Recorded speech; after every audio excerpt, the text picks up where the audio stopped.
Tonight, the most wonderful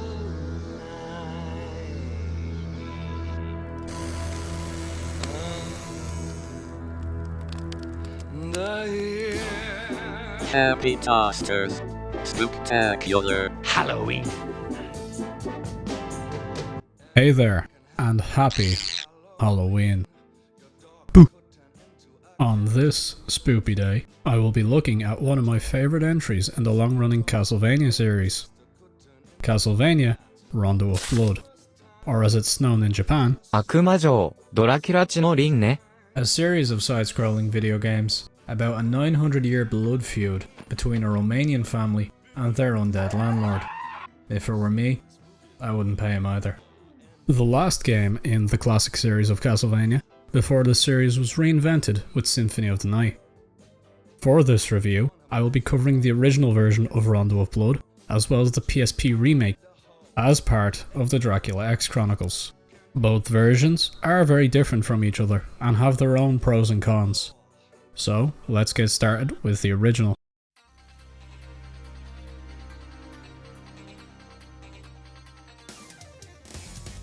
In 1993, Rondo of Blood was released exclusively in Japan for the PC Engine CD. Developed by and directed by Toru Higehara, who went on to direct Symphony of the Night. Rondo was the first of the series to make use of CD technology, and the team wanted to use this to make the music quality really stand out.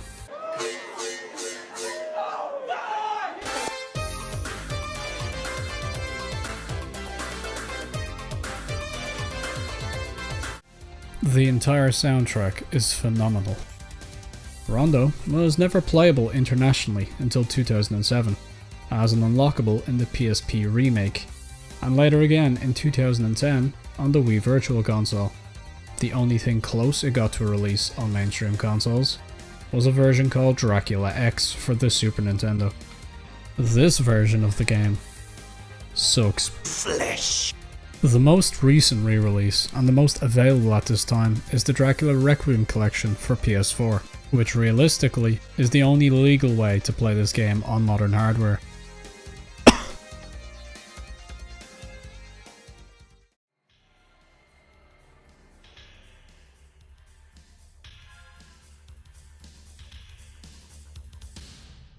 In Rondo of Blood, you play as Richter Belmont, the current in a long lineage of monster slayers. Due to some degree of ritualistic murder, Mr. Dracula is resurrected from hell. This happens a lot. The funny man woke up on the wrong side of the coffin and is a tad bit grumpy. How about you? To remedy this, he burns the local town to the ground. He also kidnaps 4 women, including Annette, the girlfriend of Richter. After the reappearance of Castle Dracula, Richter races off to save the maidens and slay the Count once more. The gameplay is a step back from Super Castlevania 4, which gave the player the ability to whip in 8 directions, trivializing most of the level design and making sub-weapons redundant. Rondo instead goes back to whipping in 2 directions and focuses more on that classic design. The new mechanics it did add, however, complement the game very well. First up is the backflip. This is a hugely helpful tool to get out of danger, making platforming easier, and doing this.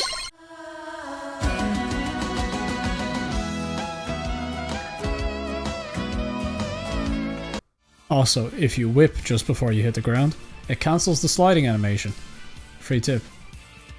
The second new system is called Item Crash, a super attack that changes depending on what sub-weapon you have.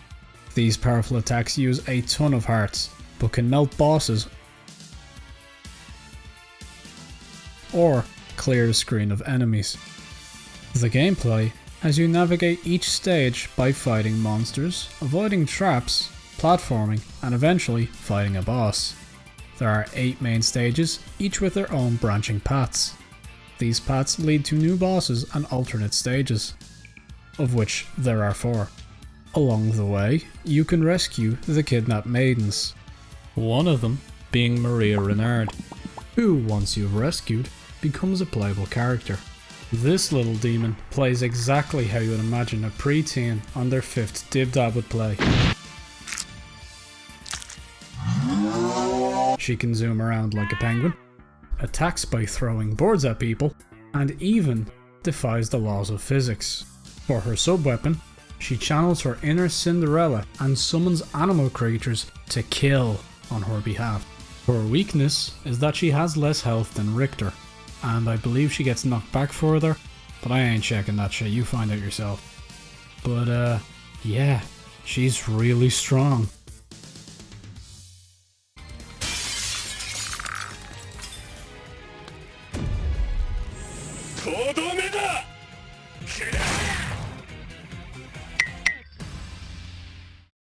I'm getting sidetracked a lot today.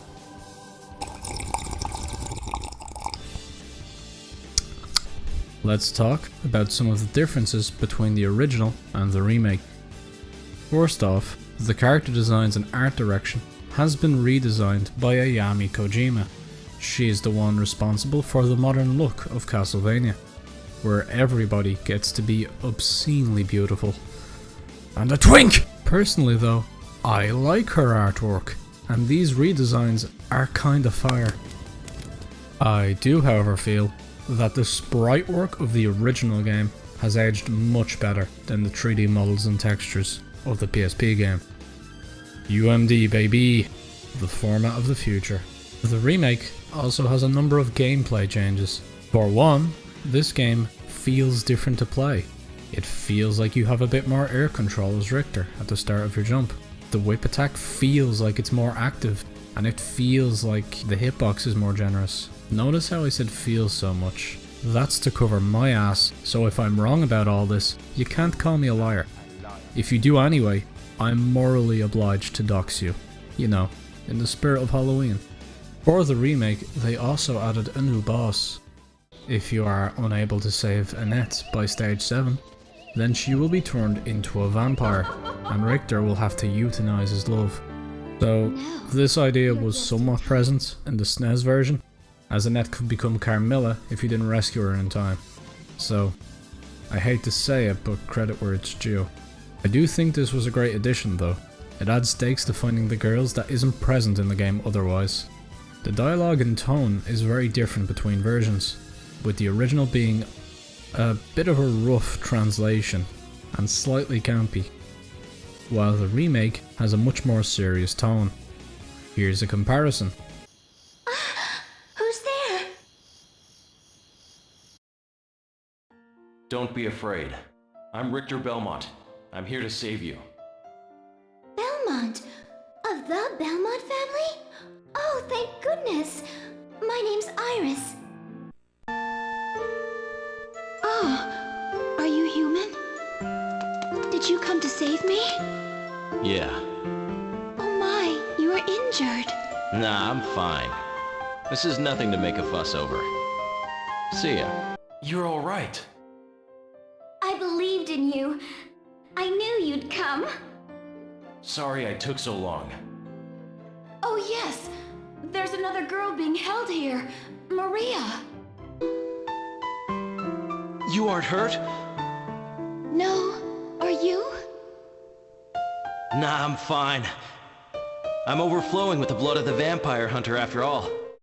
The soundtrack was also completely remixed and allows for you to assign music to the stages. And trust me, some of these remixes are outstanding. You can even assign music from the original and from Symphony of the Night.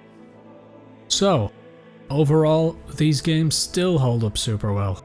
With interesting and well-designed levels, a fair amount of challenge, and some excellent music and visuals, I have no doubt in recommending you try them. The night grows short. Our time is nearly at its end. After all, it's June already, what the fuck? You have been lovely this evening. So as always, I'll see you next time.